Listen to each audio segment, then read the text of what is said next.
किती जिद्द धरली तुम्ही तुमच्या यशासाठी? सगळ्यांना भेटते, तुम्हालाच का नाही भेटत? एक गोष्ट आहे, सत्य घडलेली घटना आहे. आमचा अकोला जिल्हा आहे, त्याला लागूनच बुलढाणा नावाचा एक जिल्हा आहे. त्या बुलढाणा जिल्ह्यात चिखली मेकर नावाचा तालुका आहे. त्या चिखली मेकर तालुक्यात एक लता भगवानकरे नावाची माऊली राहते. वय वर्ष तब्बल 65. तिला 3 मुली, एक 70 वर्षाचा म्हातारा नवरा. परिस्थिती एवढी हालाकाची, एवढी बिकट की जर सकाळी जर कामाला गेलं नाही तर संध्याकाळी 2 घास नशिबात नाही. एवढी हालाकीची परिस्थिती. कुठलीच प्रॉपर्टी नाही, कुठलाच पैसा आदला नाही, फक्त एक मातीचं तुटकं मुटकं घर. आयुष्यभरात जेवढी कमाई केली, आयुष्यभरात जेवढं कष्टानं कमावलं, ते सर्व 3 मुलींच्या लग्नात लावलं. आता त्या माऊलीजवळ शिल्लक काहीच नाही, फक्त तिचा 70 वर्षाचा नवरा आणि ते. रोज कुठेतरी कामाला जायचं, कुठून तरी पैसे आणायचे, कोणाच्या तरी राहना वनात कामाला जायचं, तिथून मिळालेल्या मजुरीत संध्याकाळचे 2 घास मीठ भाकर खायची आणि सुखात राहायचं. सर्व सुखात चाललं होतं. एके दिवशी अचानक नवऱ्याची तब्येत बिघडली. काय करावं तिला सुचेना. तशी ते तिच्या नवऱ्याला घेऊन सरकारी दवाखान्यामध्ये गेली. त्या सरकारी डॉक्टरांनी सांगितलं, या आजाराची आमच्याकडे कुठलीच दवा नाही, या आजाराची आम्ही सोय करू शकत नाही, हिला मोठ्या डॉक्टरांकडे घेऊन जा. तसं त्या माऊलीला सुचायचं बंद झालं. ती त्या 70 वर्षाच्या म्हाताऱ्या नवऱ्याला घेऊन घरी आली. आजूबाजूकडनं पैसे मागितले, 4 चौघांना पैसे मागितले, घरातला चप्पा चप्पा छान मारला. तिच्या घरात तर पैसा नव्हताच. कसे तरी त्या 4-5 जणांनी मिळालेले ते मुठभर पैशांना घेऊन ते बुलढाण्याला दवाखान्यात गेली. बुलढाण्यात दवाखान्यात गेली, तिच्या काही तपासण्या झाल्या. डॉक्टरांनी सांगितलं यांच्या अर्ध तपासण्या झाल्या, पण बाकी तपासण्या इथे उपकरण नसल्यामुळे होऊ शकणार नाही, यांना तुम्ही बारामतीला नाही. आता मात्र तिच्या पायाखालची जमीन घसरली. अरे इथपर्यंत आणेपर्यंत 4 चौघांना पैसे मागितले होते, इथपर्यंत आणेपर्यंत 4 चौघांपुढे भीक मागितली होती. आता कुठून पैसे आणावे? कशी तरी आम्ही 2 वेळेची आमची पोटाची खळगी भरतोय की आजारा माणसांना मरून जावं हेच याचा इलाज आहे. कुठून आणावेत पैसे? अरे ज्या माणसाने आयुष्यभर आपल्या जीवनात आपलं जीवन चांगलं करण्यासाठी खस्ता खाल्लाय, ज्या माणसानं आयुष्यभर आपल्या खांद्यावर संसाराचा नागर पेललाय, ज्या माणसानं आयुष्यभर आपल्याला सुखाची सावली दिली, त्या माणसाला असंच मरू द्यावं? ती माऊली घरी आली, आणखी 4 चौघांकडे भीक मागितली. दादा पैसे देता का? दादा परत करेल, दादा 1 वर्षाने परत करेल, दादा 6 महिन्यानं परत करेल, पैसे देता का? असे करून तिनं थोडी तुटपुंजी जमा करून थोडे पैसे जमा केले आणि त्या 70 वर्षाच्या म्हाताऱ्या नवऱ्याला घेऊन बारामतीला गेली. बारामतीला नेल्यावर डॉक्टरांनी तिला तपासलं.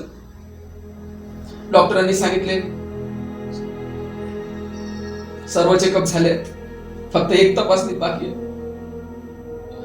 आता मात्र तिचा धीर कसला. अरे तपासण्या तरी किती करताय डॉक्टर, किती तपासण्या करताय?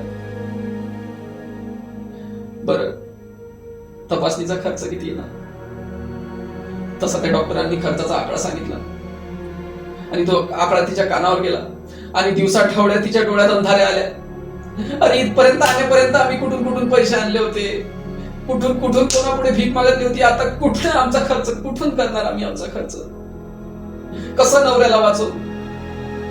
तसंच घरी जाऊन नवऱ्याला राहू देऊ इथंच पडलेलं. ठसठसा रडत राहिली ती माऊली. 65 वर्षाची माऊली, कुठलाच आधार नाही, कोणीच विचारणार नाही.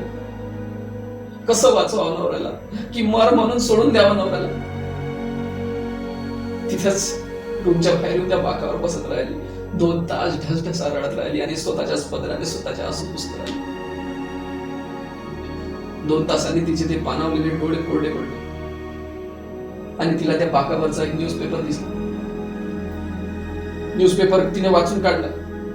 त्या न्यूजपेपर मध्ये शीर्षक होतं, बारामती मॅरेथॉनचं, आणि तिने ठरवलं, कारण त्या बारामती मॅरेथॉनचं बक्षीस होतं आणि त्या बक्षिसामुळे ते तिच्या नवऱ्याचा इलाज करू शकत होती. त्या इलाजापायी, तिच्या त्या नवऱ्यापायी तिने ठरवलं 65 वर्षाची लता भगवानकरे त्या स्पर्धेसाठी तिने त्या भाग घ्यायचं ठरवलं. लता भगवानकरे त्या मैदानात पोहोचली. सगळे खेळाडू होतेच तिथे, स्पोर्ट शूज घातलेले, गेम पॅन्ट घातलेला, टी शर्ट घातलेले, वर्षभर धावण्याचा सराव करणारे सगळे होते मैदानात. आणि त्यात होती 65 वर्षाची लता भगवानकरे, नऊवारी साडी घेतलेली, कसोटा घातलेली, अनवाणी पायाची. त्या संयोजकांना सांगते, मला याच्यात भाग घेऊ द्या, मला पडू द्या. ते संयोजक आश्चर्याने तिच्या तिकडे बघत आहेत. ती सांगते, माझा नवरा दवाखान्यात आहे, त्याला वाचवण्यासाठी मला कृपया पडू द्या. मी जर पळाली तर माझा नवऱ्याचे बक्षीस मिळून मी त्याचा उपाय करू शकेल, त्याच्या तपासण्या करू शकेल, त्याला या बिमारीतून बाहेर पडू शकेल, कृपया मला पडू द्या. तसं तिचं बोलणं त्या संयोजकांना पटलं. तिला खेळण्यासाठी भाग घेऊ दिला. 65 वर्षाची लता भगवानकरे त्या खेळासाठी तयार झाली. जशी रेस झाली, जशी रेसची पट्टी पडली, हे 65 वर्षाची लता भगवानकरे नुसतं पडताय, अशी बेभान पडताय, अशी बेभान पडताय. धावलेल्या सराडूंकडे, खेळणाऱ्यांकडे त्याचं लक्ष नाही. त्या सराव करणाऱ्यांना, धावपटूंसोबत आपण पडतो याचंही तिला भान नाही. नुसतं पडताय, एवढी पडताय, बस जिंकायचं आहे आपल्याला, आपला नवरा वाचवायचा आहे, त्यासाठी जिंकायचं आहे, फक्त जिंकायचंच आहे, हाच विचार तिच्या मनात येत होता. तिच्या मनात येत होता तिचा नवरा, तिच्या मनात येत होती तिच्या नवऱ्याचा आजार, तिला मनात येत होता फक्त आपल्याला नवरा वाचवायचा आहे. नुसतं पडतंय. आजपर्यंत पडली होती जनावरांच्या मागे, आजपर्यंत पडली होती संसाराची ठिगळं लावताना, आजपर्यंत पडली होती पोटाचे 2 खास घेण्याकरिता, पण अशी मैदानात कधी पडलीच नव्हती. पण आज आयुष्य तिला मैदानात पळायला लावत होती आणि बेभान पळत होती, नुसतं पळत होती लता भगवानकरे. आणि अखेर आवाज झाला आणि तो खेळ संपला आणि त्या खेळाची विजेता ठरली ही 65 वर्षाची लता भगवानकरे.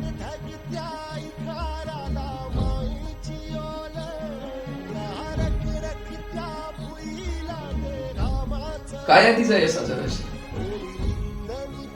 कसं पडलं यश तिच्याच पदरात? काय होतं तिच्याकडे? पायात खडे गोटे ऋतू नाही म्हणून तिच्याकडे स्पोर्ट्स शूज होते. रोज सराव करणाऱ्या धावपटूंसोबत आपण टिकू का, हा प्रश्न तिच्या मनात आला नाही. आपल्या साडीचा कसोटा आपल्या पायात पडेल आणि आपण अटकून पडू, हाही विचार तिच्या मनात आला नाही. कशी काय जिंकू शकली? तिची ती जिंकण्याची तीव्रता तिला जिंकवून गेली. तुमची जेवढं जिंकण्याची तीव्रता असते ना, तेवढं यश तुमच्या जवळ असतं. तुमची जिंकण्याची तीव्रता किती आहे? काय होतं लता भगवानकरेकडे? अरे, ज्याप्रमाणे शरीर पाण्यात बुडल्यावर त्याला श्वासाची गरज पडते, त्याचप्रमाणे जर तुम्हाला यशाची गरज भासत असेल तर यश दुसऱ्या दिवशी तुमच्या दरवाज्यात हात जोडून उभं असेल, याची मी खात्री देतो. सगळं आहे आमच्या जवळ आज, सगळं आहे, तरी आपण माघार का घ्यायची?